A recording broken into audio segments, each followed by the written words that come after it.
Aquatech région de Thiès Diourbel moom nag li ñu fas yéene waxtaanee bokk na ci nag jafe-jafe ni ñu koy jànkuwanteel si wàllum ndox ak itam aussi ñoom surtout nga xamante ne nii lu ci ëpp dañuy faral di dégg yenn ci forage yi nga xamante ne nii dañu nekk si département yi yenn ci jafe-jafe yi bu ci mujj dégg ngeen forage bu Bambey Séeréer bu Gaat ak yenn ci forage yi. Donc ñoom la ñuy xaarandi rek ci fi lekk ñaari simili ñetti simili ñu wéy leen tamit si moom di waxtaan bi 11h midi lay daal di doon donc dina nekk waxtaan xamante ne nii daañ ci jëlee ay xalaat yu duggee si ñoom yoo xamante ne nii dina tax ñu bëri aussi jafe-jafe yoo xamante ne ñu ngi ko doon am ci wàllu ndox parce que souvent dañ koy wax jafe-jafe facture yeeg yooyu noonu mun ci àddu.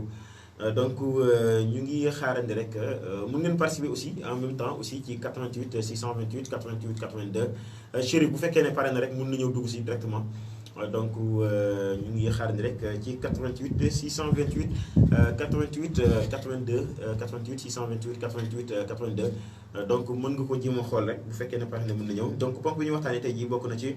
wàllum politique ak surtout. Li nga xamante ni moom la ñu seetlu jamono ji mooy li ñu tuddee ay dialogue ak yu mel voilà donc mën nañu ñëw mën nañu ne fii nii si ginnaaw voilà donc nga xamante ni rek moom la ñu seetlu jamono yi muy surtout dialogue bi nga xamante ni nii njiitu réew mi président Macky Sall mu ngi koy woo tey ci fi nga xamante ne nii moom moo di biir réew mi moo xam voilà donc mën nga ñëw monsieur Diop. Voilà, donc voilà, voilà, voilà, donc nous sommes en direct, juste nous faisons beaucoup de choses, que nous sommes avec monsieur Pape Diop, nous avons dit rek moy sank ba légui ñi dégg ñu dañ ko dalal ñi fassiyene waxtane nak lenn ci walum ndox loolu moom dina ci dolli ci am solo première partie bi jafe-jafe yi nga xamante ni ñu ngi ko nemmeeku surtout ci dialogue bi nga xamante ni aussi président mi ngi ko doon woo ku jéggi la doon 10h 11h 11h midi Pape Diop dañuy fas yéene dalal donc ñu ngi gërëm ñi nga xamante ni aussi ñoom ñëpp jaax nañ ci serveur bi doon ñu jima woo ngir ñu waxtaanee li nga xamante ni moom moo nekkoon première partie bi doon diggante ku jéggi ak ki nga xamante ni moom moo di le président de la République Macky Sall donte woon na leen li ñu tuddee dialogue waaye ba léegi dañ ko daal di tàngamlu la ca am solo rek muy que ni kàddu yi ni rote na ci yenn ci kilifa yi bi ci mujj dégg ngeen président wu Pastef daanaka dafa daal di gàntal waaye tam aussi dégg ngeen démb ci parti socialiste Bamba Fall moom itam aussi daal di nay gàntal jàpp ne Ousmane Tanor Dieng su fekkoon ne dafa bëggoon ñu toog waxtaan waroon na ko mën a teel a njëkk a def maanaam li mu mujjee bu ko njëkkee woon xëy na jàmm mun na am. mbokk yi dañuy daal di dalal sunu gan gannaaw générique bi ñu dalal ko Pape Diop lay wuyoo moom moo jiite Aquatech région de Thiès Diourbel ñu fas yéene ànd waxtaanee lu ñeel mbirum ndox donc di gërëm bu baax ñi nga xamante ne aussi sunu mbokk internet yi ñoom ñu ngi suivre via page bi ñëpp ñu leen di gërëm ñoom Aïcha Gueye Genève Alioune Mariam nekk fële ci Stuttgart ñoom ñëpp ñu ngi leen di ziar di leen nuyu Hatab Ndiaye Paris ñoom ñëpp ñu ngi leen di nuyu voilà donc après générique bi ñu dalal sunu gan. Docteur, ça va bien? Tu vas bien, est-ce que du retard, mais l'activité, la route, animation. Ça va bien? Ça va, dans mon agenda, c'est ce que j'ai failli me faire taper par Alimatou. C'est parce que moi, j'avais 11h la diapo. Ok. Donc, je suis arrivé à 10h à Thiès. Ok. Et j'ai failli me faire taper par elle. Ok. C'est bon. Attends. Voilà ñu ngi leen di nuyuwaat di leen gërëm bu baax Pape Diop mooy nekk sunu gan Pape maa ngi lay nuyu di la ziar. maa ngi lay nuyu di nuyu auditeurs yi. jërëjëf may fàttali rek ne Pape Diop moom moo jiite Aquatech région de Thiès Diourbel Aquatech moom mooy lan tey boo ñu ko doon tekkil ak kuréel gi nga jiite lan lay tekki pour ñu lay déglu. Aquatech mooy benn société boo xam ni. waaw baal ma rek suñu Pape nga jege tuuti micro bi. waaw Aquatech mooy benn société boo xam ni. ñaari entité ñoo ko sanc muy benn wàllu Sénégal ay sénégalais ñoo fa nekk ak ay canadiens ñoo fa nekk ñoo nekk si biir Aquatech di société boo xam ni dafa participer ci appel d'offre bi nga xam ni moom la ñuy wax délégation de service public nguuru Sénégal ba ñu xoolee soumission yi candidats yi amoon ak yooyu daanaka Aquatech moom la ñu jox 5 régions Sénégal pour ñu gérer ko pour 10 ans yi di ñëw muy région de Thiès, Diourbel, Ziguinchor, Sédhiou ak Kolda. d'accord seen liggéey fu mu toll yéen waa Aquatech surtout jafe-jafe yi ñu koy nemmeeku ci wàllu ndox coow li ci nekk yooyu mais fàttali ne moom la ñu mujj woon dalal ni ki bërki dem fii nii ci seen émission kaddu askan wi acca sëñ Pape fu ngeen toll ci liggéey bi. si liggéey bi macha allah ñi tàmbali nañu depuis le 1er avril daanaka léegi mu mat at ñi ngi tàmbali le 1er avril 2018 fi mu nekk nii dans un mois prochain ñu nekk ci at bi tàmbali nañ liggéey bi ci ay conditions yu xaw a metti il faut ñu waxante dëgg parce que liñ fi fekk ak li ñu nguur bi laajoon daanaka méngoowul torop donc il fallait que ñu def ay réajustement yi sax ñi ngi ci ba léegi mais ci 98 sites yi nga xam ni moom mooy première phase de passation yi démarré nañ ko macha allah ñu ngi liggéey te yaakaar naa ni askan bi mu ngi am ndox. voilà donc mu mel ni que su ma déggee dafa mel ni première phase bi la. première phase bi la voilà donc mën nañu xaar deuxième phase. ci première phase bi yan jafe-jafe ngeen ci jàkkaarloo ngeen ci amoon. jafe-jafe bi ñu ci am c'est-à-dire que comme ñu ngi ak askan bi il faut ñu leeral parce que délégation de service public surtout ci wàllum ndox bi coow li bari na trop am na ci yoo xam ni mën na nekk dëgg am na yoo xam ni du ci dëgg donc baax na. bu ñu amee émission bi mel ni ñu rétablir la vérité pour ñu xam réellement lan moo am ci kii bi ba ñu démarré am nañu ñaari problème bi nga xam ni moom mooy problème bi gën a mag mooy problème mu système d'approvisionnement yi parce que contrat bi ñu am ak État du Sénégal dafa leer État du Sénégal daf ñu ne dañuy 2200 forages yi 2000 forages 2100 2200 bu ñu boolee PUDC yooyu yi nekk ci Sénégal bi yëpp dañ leen di mettre en délégation de service public maanaam dañ leen di dénk ay opérateurs privés pour que ñu gérer ko pour 10 ans pour que ñu jox askan bi ndox bu doy ak ndox bu sell loolu mooy contrat bi nga xam ni mooy contrat bi Aquatech am mais mooy contrat bi tamit CO am ci NDP mooy contrat bi nga xam ni Flexo moom la am Kaolack Kaffrine ak Sogest Fale mooy contrat bi nga xam ni Sénégal bi yëpp dañ ko mettre en délégation publique daal di fixer benn prix muy 250 ñu fixer ko pour Sénégal bi yëpp waaye li contrat bi waxoon tamit mooy balaa ñuy tàmbali État du Sénégal dafa war a def li ñuy woowee remise à niveau soog ñu ko jox mooy maanaam boo jëlee booy loué kër borom kër gi day defar kër gi ni mu ko waree nga soog a dëkk entretenir kër gi par durée wu location bi problème bi am nag mooy État du Sénégal dafa yéex a jot xaalis parce que xaalis nag bu takku la parce que forage yi bare na te am na yeneen priorité yi nga xam ni nguur daf ko am donc il fallait que mu am ay bailleurs de fonds ay partenaires étrangers yoo xam ni mën nañu indi xaalis bi dafa yéex a commencé dafa yéex a ñëw daanaka ñun dañu commencé avant remise à niveau bi donc forcément bu ñu excès dañu ni ñu fekkee forage yi mooy ni ñu ko état bi joxee sans remise à niveau donc problème yi am mooy problème mu technique yi ñu amoon problème mu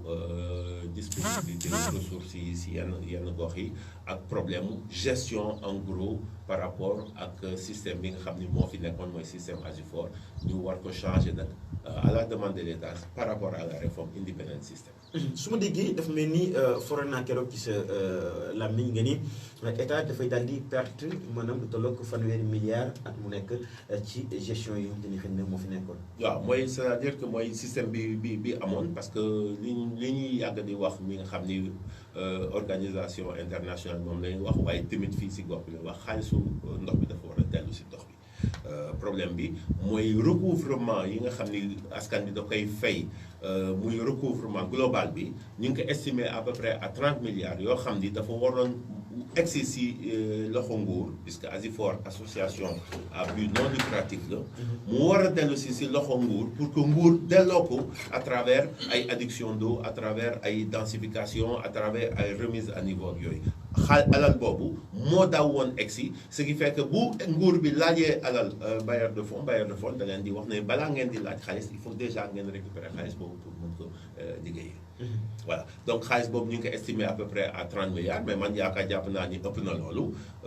yoo xam ni manque à gagner la woon pour état bi war a toujours di injecter xaalis alors que askan bi mi ngi continuer di fay seen facture donc il fallait que ñu arrêter système boobu loolu en partie waxuma ni moom moo indi réforme bi mais en partie loolu moo indi réforme. D'accord directeur bu fekkee ne gën nañu xuusal waxtaan bi. ñoom dañu jàpp ne maanaam ni ñu yore forage yi moom moo gën ni ngeen ko fas yéene yore su fekkee ne jamono yi bëri na ci forage yi xamante ni yéen récupéré ngeen ko mais ba léegi ñu ngi am ay jafe-jafe ndox ak wàllu courant yu ni mel maanaam ay facture ak yooyu noonu ndax mën nga ci tontu. waaw mën naa si tontu loolu du problème pour ma tontu si. il faut comprendre que man néew ma fi pour tuumal kenn. néew ma fi pour Aquatech néew fi pour jël place su kenn. Effectivement dans le système des Asifor amoon na ay Asifor yoo xam ni ils étaient performants ay Asifor yoo xam ni macha allah dañ daan liggéey bu takku surtout que amuñu woon formation de base pour liggéey boobu mais ñi ngi doon indi satisfaction au niveau des populations mais il y a deux problèmes. Premier problème c'est que Asifor yi nga xam ni ñoo doon performant mooy maanaam Asifor yoo xam ni ñoo doon def seen liggéey par rapport ak 2000 Asifor yi amoon Sénégal. C'était du dara c'était infime maanaam boo jëlee sur 100 Asifor xëy na ñaar wala ñett ñoo xam ni ñoo doon def seen liggéey parce que les problèmes existaient nit ñi dañu amoon problème ndox en plus état du Sénégal dafa fas yéene dugal xaalis bu bare xaalis bi daanaka sax egsi na mi benn partie bi egsi na pour si biir ndox bi donc il fallait complètement que ñu changer mode de gestion mais j'ai pas dit que Asifor yi liggéeyuñu au contraire maa ngi leen di gërëm si liggéey bi nga xam ni moom la kii moo tax man ba ñu egsee ma première volonté il y a 1 an ba ñuy def CRD ak CLD dama ne Asifor yi bu leen dem toog leen bu ñu démarrer di leen ñëw seet naka la ñuy liggéey parce que seen xam-xam man dama ko soxla Aquatech daf ko soxla pour que ñu continuer liggéey bi pour que askan bi am ndox bi mu soxla kooku benn la mais beneen bi tamit il faut comprendre que par rapport à la collecte Asifor boo xam ni dafa liggéey mu collecté 2 millions par exemple 2 millions yi bu dee reversé wu ko état du Sénégal du mën a liggéeyaat si gox boobu pour indi xaalis tey jii actuellement nii ñu ngi waaj a lancé programme de branchement sociaux 10 000 branchements 5 000 à Thiès 5 000 à Diourbel xaalis bu takku la mais si xaalis boobu état doon collecté la ñu mën a may askan bi branchement mooy ñi nga xam branchement sociaux mooy ñi nga xam ni seen loxo eggul seen ginnaaw état bi daal di leen may branchement yi il faut nga compter ni à peu près branchement bu à peu près 100 000 120 000 lay coûter boo ko multiplier par 10 000 xaalis bu am importance la te état du Sénégal bu récupéré wul xaalis bi mais dafay indi forcément ay problème parce que mënul toujours di continuer di leb xaalis pour dugal ko si biir ndox bi loolu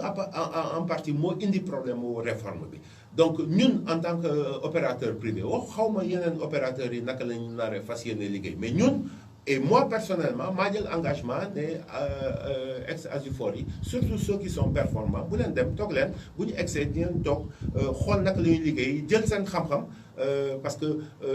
neewuñu Aquatech rek moo am xam-xam ñu boole suñu xam-xam et ñu liggéey parce que au bout tamit résultat bi lenn rek moo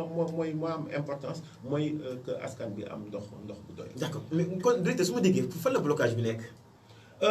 Blocage c'est-à-dire que au niveau à quel niveau au niveau de. parce que yéen li ngeen proposé ak ñoom aussi li ñu gàntu aussi dafa mel ni aussi am na benn blocage boo xam ne nekk na si diggante bi c'est-à-dire où se trouve le blocage bu fekkee ne yéen da ngeen a proposé askan wi ndox mu sell ndox mu baax ay branchement yu jotee alors que ñoom aussi dañu mel ni ci lance boobu lañ nekk donc lan moo tax yenn forage yi ñu bañ leen ko jox. non. bu dee dañuy waxtaan entre ñun et je pense qu'on est là pour dire pour wax dëgg blocage bi am c'est une question d'intérêt personnel. Je pense que loolu moo mën a tax parce que c'est très simple forage yi nga xam ni amul rentabilité forage yi nga xam ni dafa am problème forage yi nga xam ni muy forage yu yëpp si région de Diourbel dañu ko jox sans problème mais forage yi nga xam ni ñoom yaakaar nañu jàpp nañu am na rentabilité mën nañ si gis seen bopp je pense qu'au bout c'est une question d'intérêt personnel mais le problème c'est que intérêt personnel bi boo jëlee si benn gox intérêt personnel bi ça ne concerne que 10 personnes 15 personnes maximum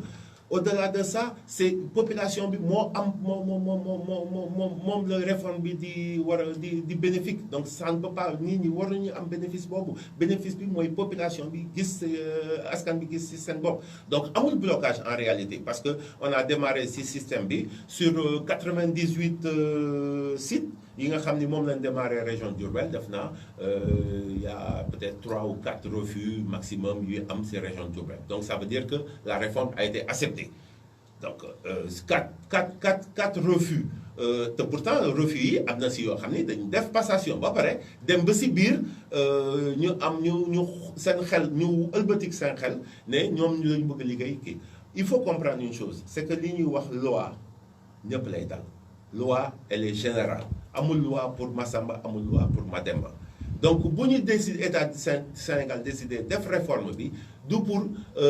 gox bi bàyyi ñetti gox bi tout le monde sera impacté donc lu mu mënti doon tamit la réforme elle s'appliquera à tout le monde. problème bi kay mooy que ni ñii dañoo joxe ñii nangu ñoo joxe ba léegi. mais ñi joxe moo ëpp ñi joxewul. ñi joxewul lu tax joxewul. mais li tax joxewuñu xam nañ ko c'est une question d'intérêt parce que bon ni si bare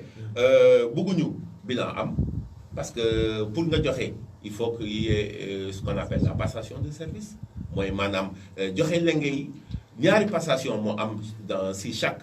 gox benn passation financière mooy diggante ASUFOR bi ak préfet ak OFOR boobu Aquatech yoonam nekk si parce qu'on a dit et redit et je dis man personnellement à chaque fois depuis plus de 2 ans que ñun patrimoine bi nga xam ni ASUFOR moom la am intéressé wu ñu ñun ñooy ñëw dugal suñu xaalis si biir liggéey bi waaye du xaalis alalu ASUFOR bi moo ñu intéressé donc passation de service bi mooy maanaam joxe lenge yi diggante ASUFOR yi ak OFOR mu sous-préfet fekkee ko def naa foofu la problème bi di am parce que ñun passation bi ñuy def ak ASUFOR mooy passation technique mooy réseau bi mooy nombre d'habitants mooy kii données techniques compteurs yeeg yooyu mais passation bi nga xam ni moo leen gën a ñor mooy passation financière mooy maanaam liggéey ngeen fi de telle période à telle période léegi ana xaalis bi ñaata la loolu def naa ASUFOR yi nga xam ni ñoom ñoo bañ xam nañ li tax ñu bañ parce que bëgguñu mu am bilan pour que nit ñi xam exactement alal bi su ma jumulee ba ñu mujjee jël da nga waxoon ne am na délai boo xamante ni suñ ci àggee képp ku joxe facture encaissé ko da nga ko layoo ak yoon. noonu la demee. noonu la demee puisque il faut tout dire xam nga Doudou dëkk yëpp noonu la ñuy fonctionner dëkk boo xam ni dafa nekk en situation préélectorale souvent am na ay mesures yoo xam ni duñ ko teel a jël parce que bëgguñu le système mu déranger wu parce que. Mettre en place des élections au niveau national dafa diis donc nguur bi dafay jël ay priorité yi mooy que les élections se passent normalement que tout le monde vote que ñu désigner le candidat et qu'on passe à autre chose d'autant plus que am na yeneen élections yoo xam ne dafay ñëw mais dafa am chaque chose en son temps et ñi war a jël matuwaay yi mooy maanaam sous-préfet yi ci arrondissement yi préfet yi ci département ak gouverneur yi ci région yi ñu boole ci procureur au niveau du palais de justice ñooñu ils étaient ñi ngi woon ci yeneen liggéey donc buñ ñu boolee liggéey bi mais aujourd'hui nguur bi moo war a jël ay matuwaayam def naa réunion avec les autorités def naa réunion avec l'OFOR pas plus tard que vendredi situation bi leer na xam nañu exactement naka la kii bi demee léegi lenge yi mi ngi ci loxo autorité administrative ak autorité de commandement yi nga xam ni ñoo war a jël matuwaay pour que décision bi nga xam ni moom la nguur bi jël mooy maanaam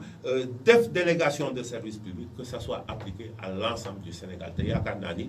benn nit rek mënul décider moom ci boppam dem xeexi contre nguur parce que nguur bi askan bi moo ko fi teg. d'accord très bien loolu xëy na beneen aspect la mais ñu ñëwaat tuuti ci réalité bi nga xam ne Sénégalais yi ñu ngi koy dund maanaam wàllum ndox lan ngeen proposé askan wi maanaam loo xamante ne fi ne nekk foon parce que du ci ëpp ñun dañuy war suñu rajo bi ne ñoom amuñu ndox maanaam li muy génnee nu ñu ko tuddee sax. maanaam débit bi dafa faible facture yi aussi des fois dafay xaw a doy waar ak yu noonu tey lan nga mën a wax ñi nga xam ne ñu lay déglu li ma mën a wax mooy ñun on est là depuis 1 an. Ça fait 1 an nañ commencé ñu ngi yegg si fekk nañ système boo xam ni muy production ak distribution système boo xam ni daanaka nekk woon si ay conditions yu normales. tey jii en tant que société ni nga xam ni yenn asifor yi noonu lañ daan doxee ñun mënuñu doxee noonu remise à niveau bi moo war a déclencher normalement suñu liggéey. On a démarré 1 an sans remise à niveau yàlla def na ba nguur bi jot na xaalis bi ñi ngi lancé nañu appel d'offres yi pour démarrer remise à niveau remise à niveau c'est très simple mooy maanaam defar système de production yeeg système de distribution yi nu mu waree s'il faut changer ñu changer ko s'il faut réparer ñu réparer ko mais je pense que la volonté de la Banque mondiale bi nga xam ni moom ak yeneen bailleurs yi banque africaine mooy ñu changer complètement système yi en ce moment là ñeen kii le gros problème qu'on a rencontré mooy les problèmes yi nga xam ni Asifor moom la doon rencontré ñun on va essayer d'apporter des améliorations mais le problème c'est les problèmes d'électricité de stabilité bu courant électrique bi problème mu sites yi nga xam ni ñi ngi en fin de réseau Sénélec bi nga xam ni alimentation bi du ñëw normalement sites yi nga xam ni le réseau mooy maanaam tuyaux yi c'est pas conforme parce que amul diamètre boo nga xam ni war na mën a permettre ndox bi mu dem et cetera et cetera donc tous yooyu xam nga boo egsee comme ni ñuy wax phase de transition dafa yomb keroog dama dem si benn réunion fii biir Thiès si àll bi mu am ku ne waaw ñun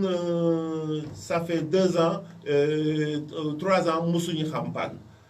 ma ni leen waaw loolu yomb na pour ngeen wax ko mosu leen xam panne mais man ba ma ñëwee fii pour def passation de service PV baa ngi fii da ngeen ma waxoon ni ça fait 2 ans ou 3 ans amu leen ndox tey jii yéen a ngi communiquer autrement parce que yaakaar ngeen ni loolu boo leen ko waxee nit ñi dinañ dellu si il faut qu'on se dise la vérité Asifor c'est association à but non lucratif ils ont pas de l'argent à gagner ñoom dañu war a liggéeyal pour nguur bi ak pour askan bi tey jii système yi état bi ñu leen fekk sur peut-être xanaa les forages du PUDC nga xam ni mooy forage yi mujjee yu ñu defar système bi baaxul tout est à refaire mais le problème c'est que ñun ba ñu démarré comme amu woon remise à niveau li ñu njëkk a def on a démarré le 1er avril le 2 avril pompe Ngogom dafa panne dafa yàqu ñu war ko changer Ngogom fii à côté ñu war ko changer le 3 aneen panne on est rentré dañu dugg ci benn processus boo xam ni il fallait que askan bi am ndox donc ñu jël priorité pour que réparer pompe yi yeeg colonne d'exor yi ak yenn kii pour mën a jox askan mais lu waral le directeur bu fekkee ne ñoom dañu leen dégg ñu ne am nañ ci compte yi ay 40 millions 50 millions lu tax loolu lu tax ñu mën a am ay pannes yooyu di leen ci xaar. Bah alors ça je vais dire xam nga le contrat est très simple. Passif actif ex Asifor ne concerne pas Aquatech ça concerne l'État du Sénégal. Asifor bu am 40 millions comme nee nañu xaalisu ndox bi dafa war a dellu si xaalisu ndox bi 40 millions yi dañ ko war a mettre à disposition des autorités pour que ñu jël ko delloowaat ko si biir réseau bi si biir ndox bi. Donc nous ça ne nous concerne pas mais bu dee dañuy am 40 millions di ko bàkkoo à la télé dañuy am 80 millions wala 100 millions wala 200 millions di ko bàkkoo à la télé te askan bi continuer di am problème ndox c'est qu'il y a un problème. Il y a un problème puisque xaalis boobu moomoo ko à partir du moment tu es une association à but non lucratif ça veut dire que yow da ngay liggéey mais amoo droit de def ay bénéfices alal bi nga yore moomoo ko mais boo ko jëlee ba liggéey ko ba mu tegu mais da nga ko war a delloo askan bi boo ko moom 10 personnes wala 5 personnes moomuñu ko problème bi c'est que en parenthèse Doudou 40 millions wala 100 millions yi ñuy wax nii ça je demande à voir parce que wóoruma dama yaakaar ni bis bu ñu defee bilan bi dinañ gis leneen parce que nit ñi dañuy wax naan am nañu 100 millions waaye tey jii bu ñu toogee ci benn table ak autorités yi Aquatech du fa nekk moom parce que yoon Aquatech nekk foofu mais bu ñu toogee ak askan bi ak kii bi war a def bilan waat naa yaa ni 100 millions yi du am. C'est un effet d'annonce dañ koy annoncé nii pour kii ak yooyu mais l'un dans l'autre mais bu dee yàlla may na leen ñu am 100 millions mais 100 millions dañ ko war a delloo ci gox bi donc aujourd'hui si à Bambey liggéey na Asifor bi liggéey na ba am 100 millions mais 100 millions yi moomu ko daf ko war a delloowaat à travers des addictions d'eau à travers des densifications à travers des réparations de pompes ak yooyu mais di ko bàkkoo ci télé bi te 100 millions yi kenn gis ko kenn dégg ko te askan bi continuer di am problème ndox je me dis là il y a un gros problème un gros souci. mais état moom mën na assurer maanaam yéen mën ngeen assurer que ne ñi nga xam ne ñoo amoon jafe-jafe ci wàllu branchement yi yoon forage yi ngeen jot a yore di ngeen leen ko defal. ah absolument loolu mooy suñu liggéey sax loolu mooy suñu man je mets comme mooy maanaam point de départ parce que en fait il faut dire dañu raté point de départ bi dañ ko waroon def avant. C'est-à-dire que remise à niveau moo waroon jiitu ñun dañu démarrer avant la remise à niveau man mii sax personnellement man maa def effort parce que maa def erreur bi parce que actionnaires yi dañu ne woon dañuy xaar pour que remise à niveau bi ñu démarrer ko mais tey jii la ñu soog a lancé appel d'offre bi il y a 1 mois à peu près ñu ngi jëm si dépouillement bi ak attribution yi man mii nga xam ni sénégalais laa maa leen ne non mu ñuy def noonu parce que il faut que ñu dem ci terrain bi donc man maa forcé à la limite pour que ñu jiitu remise à niveau bi mais bu doon dañ ko waroon ko recommencer du ma ko def parce que gis naa ci li ma ci fekk mais en même temps peut-être que dinaa ko defaat parce que je suis un Sénégalais je suis un citoyen te bëgg naa yaakaar naa ni sama volonté man bi ma am en tant que Sénégalais xëy na mën na bañ a nekk volonté wu ivoirien boo xam ni mi ngi ci société bi nga xam ni moom yeneen intérêt la am donc loolu mooy kii bi plus bu ñu defee remise à niveau bi ñu jox ñu forage yi daanaka dina kii beneen nag bi gën a kii c'est que niñ ko gisee ak niñ ko jàngatee si 1 an yi nga xam ne ñuy ñëw y a énormément d'amélioration à mener amélioration bu njëkk bi mooy il faut que ñu coupler forage yi ak solaire il y a pas de secret d'abord pour la rentabilité mais surtout pour le fait que les forages duñu indi ay charges supplémentaires d'énergie parce que Asifor yi Senelec lañ doon liggéey 80% du budget d'exploitation des Asifor ça passait à la Senelec il faut dire des choses te ñun on n'a pas l'intention de faire la même erreur donc ce qu'il faut c'est mettre en place benn programme de solaire pour que ñu équiper forage yi ak solaire et ak électricité parce que man mii Pape Diop di wax ak yéen dama bëgg groupe électrogène yi mu arrêté parce que groupe électrogène yi y a énormément de problèmes non seulement c'est coûteux mais dafa am manipulation dafa am ay vol et surtout dafa am problème sécurité ah oui parce que fii arrêté nañu suñu oto avec juste raison le préfet de Lambaye le sous-préfet de Lambaye le sous-préfet de Baba Garage ils nous ont fait des injonctions nañu oto yi pour dem alimenter site yi c'est pas normal que ñu carburant bi di doxantoo si gox yi on comprend c'est tout à fait normal mais on n'a pas le choix aussi mais bi si beneen bi si tegu mooy pour alimenter les sites si période bi amul problème mais si période nawet dafay compliqué donc man sama objectif bu ma yàlla mayee loolu mooy coupler solaire yi ak électricité solaire bi daw bëccëg bi électricité bi généré bi facture yi day wàññeeku y a moins de risque ñëpp gis ni seen bopp problème investissement la mais je pense que amortissement bi maanaam retour d'investissement bi ngay am au bout d'un an maximum 2 ans bi d'accord yaakaar naa bu fekkee ne Rémi bi nekk ci rédaction bi ñu dégg mën na ñëw nga ubbil foofu micro bi yaakaar naa moom aussi am na ñu doon ko interpellé keroog mën na ko laaj monsieur Diop mais fàttali ne ñu ngi ànd ak Pape Diop moom moo nekk directeur bu Aquatech région de Thiès ak Diourbel am na ku ma envoyé benn message mu ne par rapport aux facturations mensuelles et les branchements voilà sont au-delà de 30 000 francs loolu mooy lan. facturation mensuelle et branchement. waaw. je vois pas. non les facturations mensuelles mooy facture mooy maanaam kii consommé. tey jii et d'ailleurs c'est une très bonne question parce que si remise à niveau bi. bu ñu waxee facturation ñu ne compteur.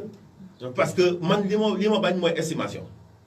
c'est-à-dire que nit dafa war a fay li mu consommé bu consommé 1000 francs dafa war a fay 1000 francs warul consommé ñu ne à peu près 1500 wala 1200 yooyu. donc déjà à ce niveau-là la remise à niveau dina régler problème compteur yi ñëpp dinañ am compteur bu normal boo xam ne mi ngi dox parce que ba ñu egsee fekk nañu ay gënoonu compteurs yi 60% des compteurs baaxoon. donc si ay estimation la nit ñi doon dem donc ñun on va travailler si réel bi mooy maanaam loo consommé ñu kii ko. Mais au niveau des branchements, 30 000 francs, je ne vois vraiment pas de quoi il parle parce que je pense que... D'accord, c'est clair. Maintenant, je peux demander à Mbaïso... Mbaïso qui fait... Maîtriser le message. Si vous maîtrisez, vous pouvez dire micro d'avoir aussi. Voilà. Voilà. Donc, Rémi, vous avez 3 questions. Voilà. Donc, vous pouvez dire que mon aussi par rapport à ce que vous avez interpellé. D'accord. Mais il y a tout volume. directeur maa ngi lay ziare bu baax a baax. delloo na la jàmm. waaw question bi muy njëkkee mooy gis nañ ne OFOR dafa am benn cahier des charges bu dox digganteem ak état. muy ci askan bi ñu jot ndox mu sell te mu yomb. ñi jotu doon am ndox it ngeen yokk li nga xam ne moom moo di diw yi mais tey ci département bu Bambey gis nañu fi ay forage yoo xam ne nii population bi interpellé nañu benn muy forage bi nekk ci Ngàcc tey forage bi dem nañu ba ñu tëj ko population bi nee nañu problème mu facture la lan moom moo ko sabab gis nañu ndàngal ma man fi laa dëkk Mbay Sow sama ami d'enfance la gis nañu ndàngal ma temps yi am nañu problème facture ba li nga xam ne moom moo di forage bi xëyul consommé tey gis nañ ne groupe bi nga xam ne moom moo ko war a mën a alimenté mënut a jël durée bi nga xam ne moom moo di durée pompage bi kon courant bi rek moom moo ñu arrangé kon lan moom moo di problème bi tax tey forage bu Ngàcc boobu tëj nañu ko fi nga xam ne moom moo di ngoy gis nañu benn baisse de tension boo xam ne nii moom moo fa am muy loo xam ne nii nangoo naa ko ci gémmiñu conducteur bi te nee nañ courant bi la lan moom moo da war a nekk li nga xam ne moom moo di seen taxawaay ci problème yooyu nga xam ne problème courant moom moo ko indi. D'accord merci le rédacteur en chef aussi bu fekkee ne am na question bu mu war a kii mën na ñëw Pape aussi mu préparé wu acca docteur. waaw d'abord li ma bëgg a leeral parce qu'il y a énormément de confusion j'entends que OFOR cahier de charge avec l'État non que OFOR c'est l'État faut qu'on soit clair. OFOR représente l'État c'est-à-dire que dafa mel ni dans le contrat de la SDE c'est exactement le même contrat c'est loolu la ñuy woowee contrat d'affermage c'est-à-dire il y a l'État d'un côté et il y a les privés bi ñuy wooyee le fermier de l'autre dans le contrat de la SDE État mooy SONES mooy société de patrimoine fermier mooy SDE dans notre contrat État mooy OFOR société de patrimoine encore et fermier Aquatec suñu contrat c'est entre OFOR ak Aquatec c'est-à-dire que État moo jox lenge yi OFOR pour que mu signer contrat ak ñun sur la base effectivement d'un cahier de charge bi daanaka turu cahier sax waruñu ko wax dañu war a wax livre de charge parce que mat na 300 pages bon 300 exactement je crois 365 pages cahier de charge bi mooy tënk li nga xam ni nguur bi bëgg Aquatec wala fermier bi SD wala beneen fermier Flexo ni mu bëggee nguur bëggee mu liggéey ko loolu la ñuy wax cahier de charge daanaka balaa ngay démarrer da nga war a déposer li ñuy wax garantie de bonne exécution mooy maanaam xaalis bu takku 50 millions 100 millions déposer ko caisse de dépôt et consignation pourquoi pour que bu dee liggéeyoo ni cahier de charge bi ni la nguur bi laajee nga liggéey en ce moment là ñu jël ci xaalis boobu pénalité yi doo ko fay dañ koy ponctionner directement caisse de dépôt et consignation donc pour nga des ci cahier de charge bi te man personnellement dama bëgg que Aquatec mu des ci cahier de charge bi c'est-à-dire que am na wàll boo xam ne ñun ñoo ko war a def mais am na wàll boo xam ne du ñun ñoo ko war a def état moo ko war a def la remise à niveau c'est l'état qui fait les densifications les branchements et tout ñun on travaille pour le compte de l'État c'est-à-dire que nguur moo ñu jox xam nga dans le mot délégation de service public dafa am délégation c'est très important délégation boo ko jëlee en français nga jëlee ko en wolof mooy maanaam dénk moomuñu dara dañu dénk rek liggéey leen pour notre compte donc lu ñu mënti liggéey tamit c'est avec l'autorisation de l'OFOR qui reste quand même société patrimoine parce que ñu bare dañu yaakaar ni OFOR dafa disparaître OFOR disparaître tout c'est la brigade de puits et forage boo xam ni la activité wàññeeku par rapport à la présence avec le fermier exactement comme un contrat de sous-traitance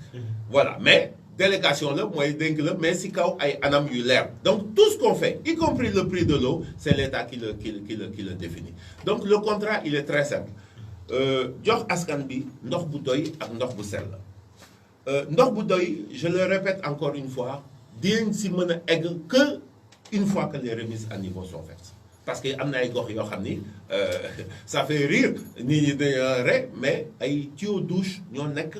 à la place des tuyaux yi nga xam ni moo war a dem fi nga xam ni diamètre 100 la mais diamètre 100 moo fa war a dem boo fa defee 50 à la pneu il y a un moment boo xam ni nga am problème soit suuf soit xeer soit calcaire soit mu bouché ak yooyu yëpp et on a trouvé parce que Asifor yi dañ daan taxale parce que amuñu woon moyen mais dañ daan fexe ba askan bi am ndox bu amee problème ñu kii beneen bi si topp tamit on a trouvé des gros problèmes de dimensionnement et c'est pour ça que Asifor yi doon fay autant d'argent à la Senelec maanaam site boo xam ni benn pompe 11 kilos moo fa war a dem ñu def fa 15 kilos 15 kilos dafa am doole li muy xëcc si courant moo ëpp par rapport aux besoins yi nga xam ni askan bi moo fi nekk mais comme Asifor bi 15 kilos la am wala bu dee Ofor moo amoon benn pompe disponible de 15 kilos ñu def ko fa mais facture électricité bi day yokk donc loolu il faut ñu wax dimensionnement maanaam pompe bi nga xam ni moom la ñuy def foofu dafa war a méngoo ak besoin yi nga xam ni askan bi daf ko kii s'il faut 15 kilos ñu def 15 kilos s'il faut 10 kilos ñu def 10 kilos s'il faut 9 kilos ñu def 9 kilos loolu la ñuy woowee redimensionnement mais loolu ñu ngi ko mën a def que une fois que la remise à niveau elle est effective kooku benn la beneen bi tamit ñaar la bi si topp nag muy problème mu électricité c'est vrai c'est un gros problème aujourd'hui Aquatech a une masse énorme de factures d'électricité ñu war a fay mais bu ñu xoolee comme ni moo wax nii problème mu dimensionnement problème mu distribution ndox problème mu impayés yeeg yooyu yëpp tey jii li ñuy fay à la Senelec mais c'est dafa ëpp li nga xam ni moom la ñuy recouvrer sur le terrain donc pendant 1 an dañuy gëm j'ai toujours dit je l'ai dit dans les CRD je l'ai dit ma ne liggéey bi bu leen xalaat ni Aquatech dina fi gagner xaalis avant 2 ans ou 3 ans c'est impossible. directeur doguma la boo gisee comme forage bu Ndangalma man liggéey naa ko mbay soo xam na bokkoon naa ci ñi doon def facturation yi mosuñu am problème mu facture kon tey bu ñu demee ba Ofor jël li nga xam ne moom moo di forage bi ñu commencé am problème facture te ñuy wax problème mu paiement ay retard dina doy waar parce que forage bu Ndangalma yooyu bokku ci. non je te mets puisque tu yaa ngi insisté si Ndangalma je te dis carrément problème mu Ndangalma c'est récemment hein quand il y a eu le problème Ndangalma on a fait des vérifications moi j'ai voulu vérifier quel était le problème. Le problème qui est ressorti c'est un problème de disponibilité de la facture. Il faut dire les choses xam nga le problème aussi man je suis sénégalais de père et de mère je connais mon pays suñ dëkk dafa di dëkk boo xam ne dafa doy waar beaucoup de choses se disent man ba ma egsee fii dama ne ba ma egsee nee nañ ay tubaab ñooy ñëw ñooy yokk prix wu ndox bi ñooy dàq nit ñi ñooy kii mais c'est tout à fait normal xam nga kuy xeex rek da ngay xeex pour sa côté ba ma egsee dama leen ne man du ma tubaab maa ngi tudd Pape Baye Niak Diop di ceddo donc je suis tout sauf tubaab de père et de mère prix wu ndox bi état moo koy fixé Asifor yi man maa leen wax bu leen dem kaay leen ñun liggéey li nga xam ne daaw leen ko am démb ñun ñu jox leen ko mooy maanaam 25% xam naa di leen si dellu sax mooy 25% man mii maa ko def nekkul si contrat maa ko créé de toutes pièces et je l'assume ma ne leen releveurs yi plombier yi bu kenn dem fenn ku ñu mën a jël dina la jël demuñu jëli compétence à Mbaye Sow bi quand je l'ai connu la première rencontre deuxième rencontre à la gouvernance mais ça a été catastrophique man ak moom dañu tuuti ñu xeex. yaa ngi foon mais ça a été parce que dafa doon défendre son truc moi je défendais aussi mon truc mais rafetlu naa tey jii pour wane ni jëluñu ay compétences si biti dama ne Mbaye Sow premier recrutement Mbaye Sow la ñuy recruter parce que li mu xam buñ ko jëlee ñun Aquatech ak suñu moyens yi ñu am mais normalement dañ ciy génn. alors quand moi il y a eu le problème de Ndangalma pour man benn gox la boo xam ni rafetlu naa si gox yi nga xam ni man Diourbel moom xam na li may wax te yow sax xam nga li may wax si gox boo xam ni man pour man mooy sama exemple. mooy sama exemple d'autant plus que am na benn anecdote sax boo xam ni bu ñu amee temps naa leen ko rencontré ak ministre Mor Ngom mais pour wax ni Ndangalma c'est important donc j'ai voulu savoir quel est le problème pourquoi Ndangalma moo amoon problème boobu ñu ne ma simplement on n'a pas reçu la facture à temps. Pourquoi? Je vais vous dire tout simplement et c'est valable pour yeneen sites yi c'est que les polices de la Senelec sont au nom des Asifor ba léegi jusqu'à présent. Ce qui fait que Asifor yi ñooy jot facture yi am na ñoo xam ni volontairement dañuy téye facture yi ba coupure am pour wan ni Aquatech mënul dara je le dis mais am na ñoo xam ni par mégarde wala par négligence dañuy téye facture yi maanaam fàtte sax ba affaire bi problème bi am mais en même temps. ci lu day sabotage non am na ñoo xam ni ils le font pas volontairement am na sabotage ça c'est clair am na ñoo xam ni ils le font volontairement mais am na ñoo xam ni ils le font pas volontairement xëy na dans la transmission mais tout ça ça ne peut être réglé que par le changement de police mooy maanaam police bi définitivement mu nekk tour Aquatec recevoir facture yi comme ça ñun on a 1 mois pour prendre nos matuwaay mais bu dee par exemple le 24 le Senelec war a couper ñu doon facture bi le 23 si c'est des factures de 3 millions wala 4 millions il y a forcément benn dégât te loolu bu amee maa ngi baalu ak askan bi parce que loolu du suñu liggéey te warul am. je pense que xam nga ngàcc. d'accord sa troisième question nga. waaw atiwaat ma àggale ci ngàcc dañ ko tëj kooku forage boobu dañ ko tëj. dañ ko tëj. waaw fonctionné wul fi mu toll nii parce que population bi ci boppam ñoo woote fii ci biir émission bi wax ko am na ñu ma ci jot a interpellé même chose la ñu wax. waaw bon peut-être. je suis pas au courant parce que ngàcc attends ce que je veux demander ngàcc forage la.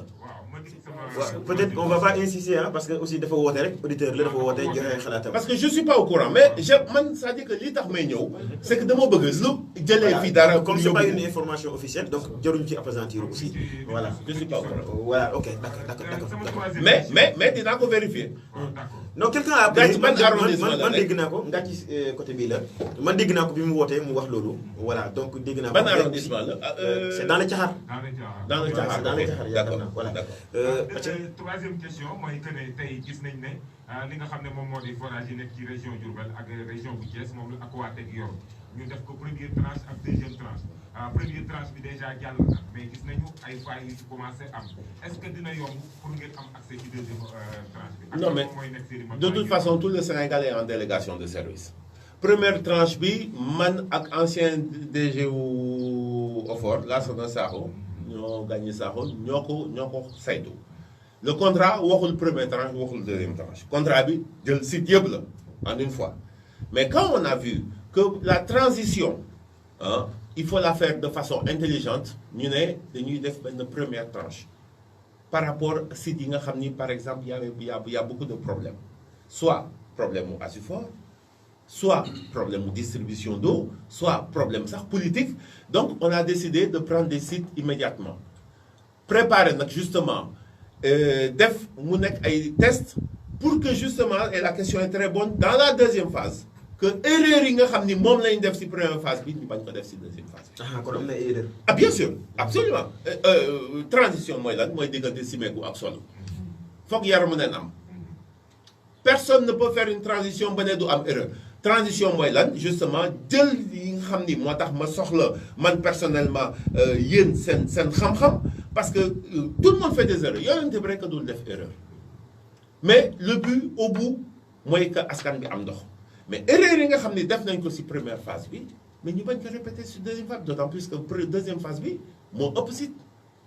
aujourd'hui on est à presque 100 sites mais Diourbel Thiès on est à environ 400 sites donc il y a encore 300 sites à prendre alors je compte pas le PUDC compté wu ma Ziguinchor donc ñun personnellement tey jii bu ñu arrêté au bout d'un an ñu def bilan bi il y a des choses am na ay sites yoo xam ne mosul am problème depuis 1 an macha allah am na ay sites yoo xam ne il y a des problèmes il faut justement revoir tout ça toogaat def kii c'est une question de une journée avec les techniciens def bilan yeeg yooyu yëpp xam ni fii niñ ko doxalee du noonu nañu rectifier ñu jàll ci beneen phase pour que justement ci beneen phase de transition bi que mu bañ a am yenn erreurs yi ñu répété. c'est bon voilà Pape bu fekkee ne mën na ñëw c'est bon voilà. je termine avec Ngoye problème mu baisse de tension. une bonne fois. mooy tey yan matuwaay ngeen jël ndax gis nañu fi ay sites yoo xam ne nii ñi ngi bañ ngir jox OFOR li nga xam ne moom moo di seen forage mu bokk ci Gat Réfane Ndereb ak fi nga xam ne moom moo di am na. du Bambey Séeréer ok. Très bonne question je suis très à l'aise dessus seetlu woo leen sites yooyu ci benn poche la c'est dans la même poche ok pas de souci am na ay ci biir sites yi nga cité am na sites yoo xam ni dañuy def passation de service ils ont signé une passation de service comme Bambey Séeréer ba pare bañ a def passation ah oui ils ont signé ils ont signé l'acte est là au tribunal ils ont signé la passation maanaam joxe nañ la ngay ba pare nag xeex réforme yi pour bañ a joxe yee ngay ci téye caabi yi encore une fois il faut être clair Bambey Séeréer maa fa nekkoon Réfane maa fa dem réunion boo xam ni mi ngi commencé 10 heures jeex 18 heures sans interruption maa fa nekkoon Gàtt Ngaaraaf maa fa nekkoon amul benn réunion boo xam ni dama yabal nit man maa fay dem man sama bopp donc je suis à l'aise pour parler de ça je leur ai expliqué naa leen lan mooy réforme bi parce que dafa am waxu ñi nga xam ni ñooy opposé wu ak wax ou officiel bi man joxe naa kaddu officiel j'ai été expliqué en présence du sous-préfet et souvent en présence du maire c'est clair maintenant le problème c'est que ñun on est une société privée yaa ngi doon wax sànq cahier de charge ñu génn ci cahier de charge dëkk dafa am yoon dëkk boo gis dafa am ay autorités les arrondissements sont gérés par les sous-préfets qui représentent l'État les départements par les préfets les régions par l'État aujourd'hui s'il y a une opposition sous-préfet moom mooy jël responsabilité au nom de l'État avec la gendarmerie et le procureur de la République parce que comme on dit la loi elle est impersonnelle et générale elle s'applique à tout le monde amul benn gox boo xam ni dina rëcc ci délégation bi amul ça n'existe pas il faut qu'on soit clair mais c'est pas à nous de faire la police dafa am ñoo xam ni ñun ce qu'on peut faire c'est un rapport constat dem nañu Bambey Séeréer toog nañu waxtaan nañu ak askan bi on leur a expliqué indi nañu arrêté tarifaire yi wax nañ leen yëpp de long à large bu amee refus nag ça c'est le problème des autorités et je pense que autorités yi fi mu nekk nii si li ma xam man jóg nañu jël nañ seen matuwaay. d'accord Pape bu fekkee ne mën na ñëw moom aussi yaakaar naa am na ay questions yu mu war a poser mais xëy na dañuy ñëwaat tuuti ci 25% yi dañu ko souligner léegi loolu naka lay demee. ah ouais non le problème c'est que j'entends beaucoup de choses qui sont pas il faut comprendre une chose tout dañuy waxante dëgg 25% yi musul exister nekkul ci benn contrat man maa ko créé pour juste respecter parole bi nga xam ni moom laa joxe woon dans il y a 1 an en disant aux enfants pour leen dem d'accord Asifor yi daaw ñu woon am xaalis boo xam ni moom ñoo ko daan moom puisque c'est association ak donc puis ma ne leen kaay leen ñu liggéey ñu rentabiliser forage yi ngeen am 25%. 25% yi mooy 25% boo xam ne dañu koy jëlee si wàllu Aquatech mooy maanaam ñun dañuy simeeku de 25% pour jox leen ñu démarrer am na ay sites yoo xam ni macha allah ça se passe très bien am na ay sites yoo xam ni ils ont touché 2 millions 3 millions c'est moi qui ai validé les trucs am na nag ay rëq-rëq mooy retard de paiement yi li ko gën a waral c'est un problème de logiciel parce que on a des gens des personnes actuellement yoo xam ni ils font tout à la main ça prend énormément de temps d'autant plus que am nañu yeneen liggéey yu ñu war a def pourquoi parce que logiciel bi nga xam ni moom la ñu démarrer logiciel boobu dañu dem ci biir xam ni logiciel bi baaxul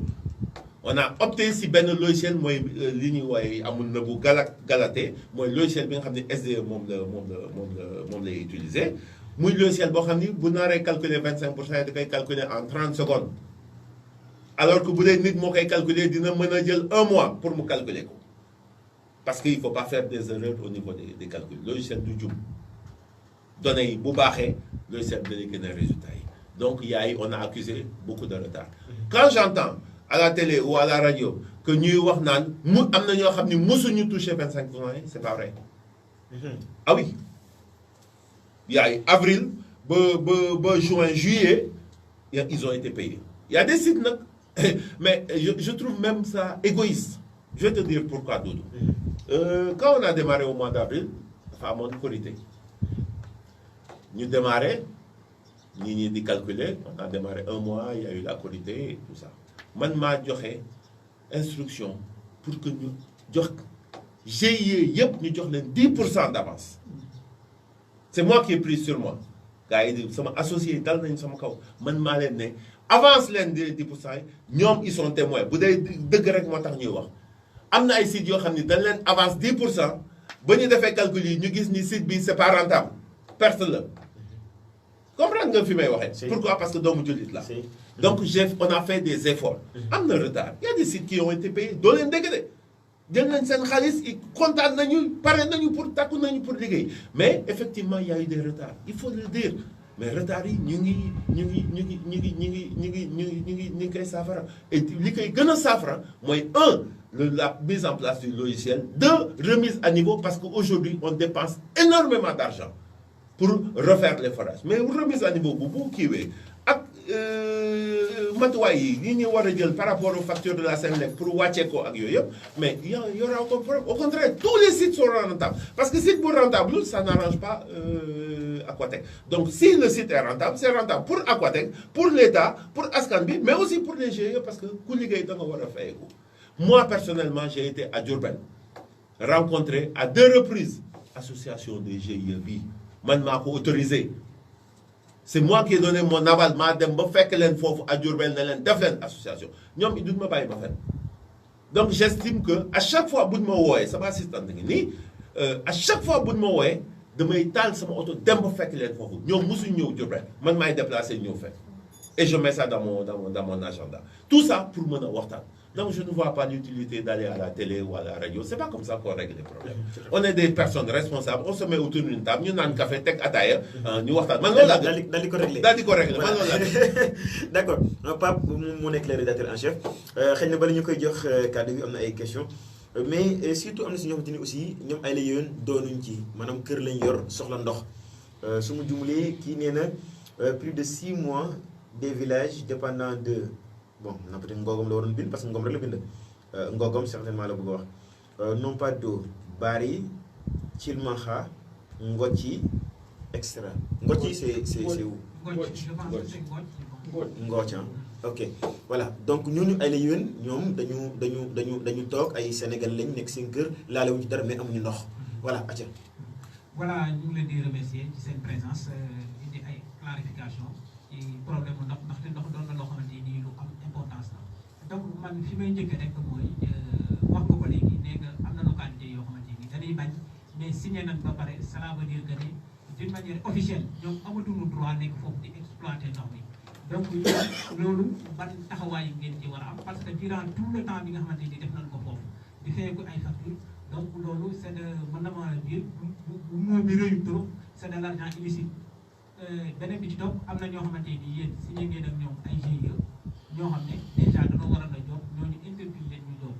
est-ce que tamit GIE boobu temps boobu mu toog yëpp 25% da ngeen ko koy jox su fekkee da ngeen ko koy jox est-ce que loolu tamit doonu perte boo xamante ni ñi toog foofu ñoom ñoo leen ko causé. D'accord. Je peux Oui.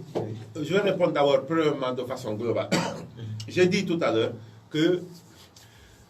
kuy manager di diriger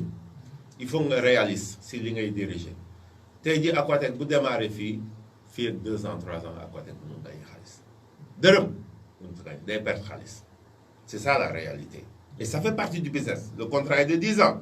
bu dee da ngay perte xaalis 3 ans gagner xaalis 7 ans je pense que c'est un bénéfice mais aujourd'hui li ñu fekk si kii bi pendant 2 ans 3 ans duñu gañ xaalis donc li ñu intéressé mooy c'est pour ça d'ailleurs que am na matuwaay yoo xam ne yu bëri jël ñu ko concernant les coupures on a essayé d'être sénégalais jusqu'au bout ñu ne ñu ngi soog a egsi nañ def nank nañ def yëpp si xel ak tey le problème des ASIFO c'est très facile à régler à partir du moment où l'association à but non lucratif ASIFO amatul légalité existé tul kayit boo bind si en-tête du ASIFOR bi tooñ nga yoon xaalis boo encaissé si tuuru ASIFOR bi tooñ nga yoon c'est tout à fait facile à comprendre parce que ASIFOR existé wul donc mënoo émettre facture mënoo émettre bon de coupure mënoo encaisser xaalis donc ça déjà c'est un problème de légalité de justice moi je suis pas justicier je suis privé je suis dans l'hydraulique je m'occupe pas de ça il y a des gens qui vont s'occuper de ça donc ça c'est très important beneen bi si am c'est que de façon globale il y a des sites qui ont fait des passations ñu dem ba si biir je l'ai dit tout à l'heure li leen dérangé woon xëy na mooy maanaam bilan bi nañu dem ba si biir ne ah ñu jox signé nañu passation yi mais bu ñu defee passation yi il faut ñu def bilan juste benn anecdote fii à Ngat dem naa fa ak préfet sous-préfet def benn réunion ça s'est bien passé ba moment bi nga xam ni préfet dafa laaj compte bancaire bi carte bleue bi ak ñaata lay am en liquide pour am situation bi pour mën ko bind fa la coow li commencé et pourtant on a fait 2 heures de réunion yoo xam ni ça se passait très bien échange waxtaan mais dès l'instant ba ñu waxee kii bi rek mais je peux vous dire que préfet ay xeer maa ko fekkee ay xeer la demee fale gendarme bi moo ko évacué ay xeer mais là c'est possible parce que ñaari gendarme ñoo fa nekkoon mais bu amee benn escouade gendarme xeer yi du dal donc c'est pour vous dire que problème bi on sait exactement fan la nekk mais ñun on reste toujours dans nos cadres de société privée on fait un constat on envoie un rapport à l'OFOR au ministère au sous-préfet voilà la situation dafa am nguur nag moo war a jël matuwaay bu président décider dara gouvernement bi moo ko war a exécuter bu gouvernement bi décider dara sous-préfet préfet ak gouverneur ñoo ko war a exécuter donc on les laisse faire leur travail à chacun son travail et ñun on est en attente que bu situation bi réglé ñu wax ñu mais jàpp naa ni si li ma gisagum depuis la fin des élections nguur bi jóg na. d'accord te dina am ñoo xam ni malheureusement. rapidement ba la ñu dem journal. voilà donc wax nga ko léegi ak société bi parce que ñu ci bëri argument yi ñuy joxe mooy maanaam forage bi def na lii ci société bi def na lii ci société bi est-ce que mën na noo xaar yi tamit yéen en tant que entreprise ngeen di def loolu ñuy wax RSE responsabilité sociétale de l'entreprise. ah bien sûr mais loolu dama ko bëgg sax parce que yàgg naa ko wax te man RSE bi li ma si njëkk intéressé mooy du côté sportif et éducation. parce que je suis un ancien sportif donc foofu dinaa yàgg naa ko communiquer kenn ñaanu ma ko man maa ko wax donc laaj naa ko mais encore une fois le RSE il est bon que il est possible que quand le forage est rentable si le forage n'est pas rentable c'est difficile de faire le RSE à moins que nga génn xaalis mais aujourd'hui man li ma bëgg mooy ñu jàll si problème ndox yi ba jublu si affaire nawetaan yi ñu ne waaw Aquatech moo jàppale équipe bu nagal ma moo Aquatech moo kii ñi ngi sol maillot Aquatech wala man yooyu côté boobu foofu laa bëgg a dem mais balaa am ñuy egg foofu il faut que problème yi nga xam ni am na te kenn du ko nëbb que problème yi ñu réglé ko. d'accord rapidement Pape merci temps bi moom ñu xaw a xoj ba la ñuy dem journal kii directeur.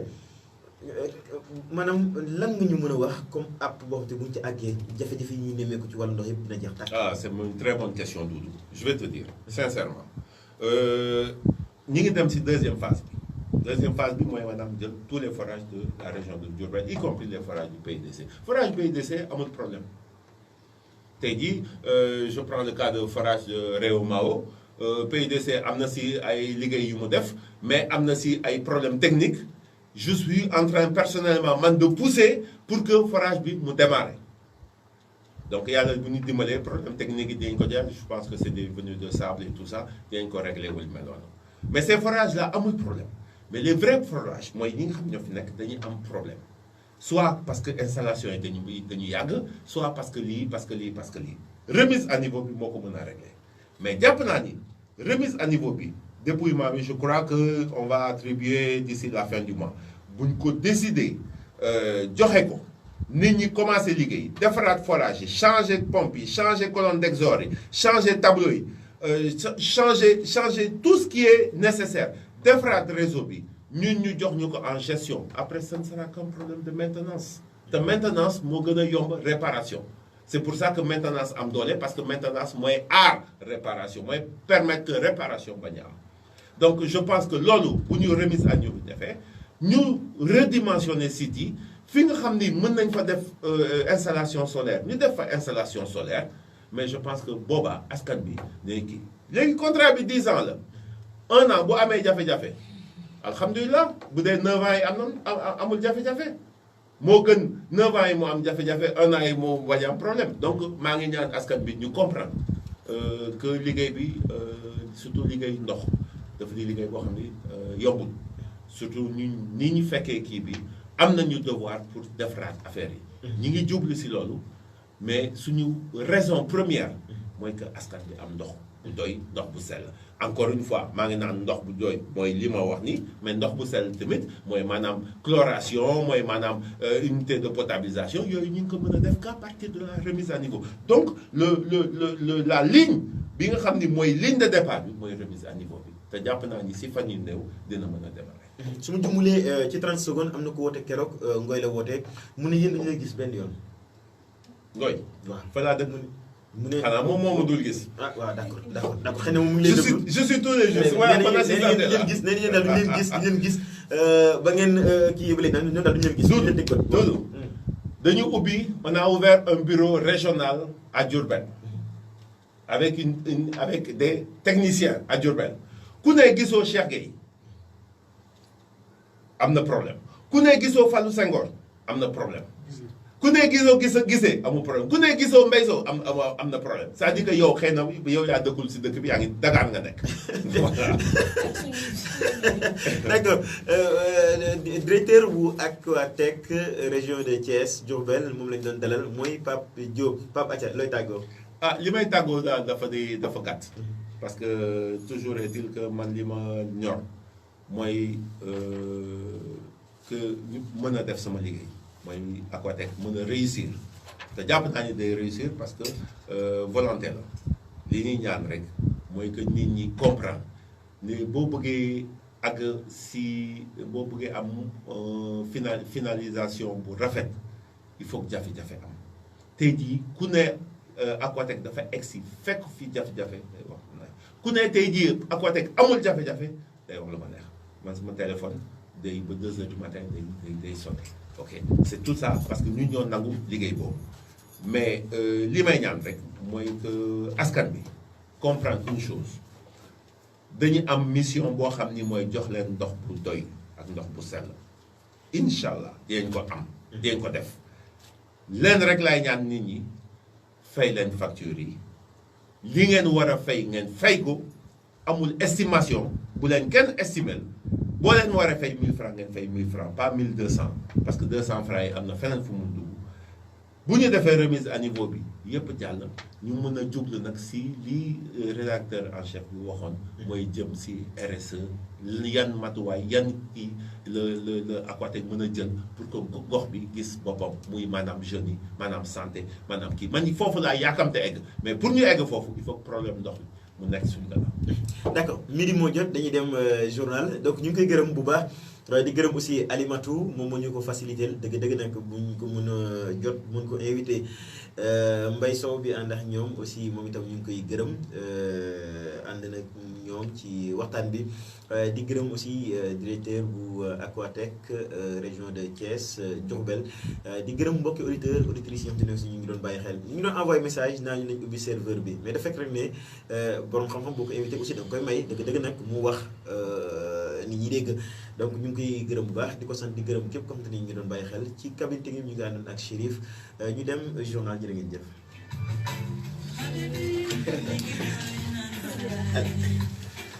Merci, oui. Mais merci beaucoup. En tout cas, non, mais il n'y a pas de félicitation. J'ai appris de toi. Mais so. Wow.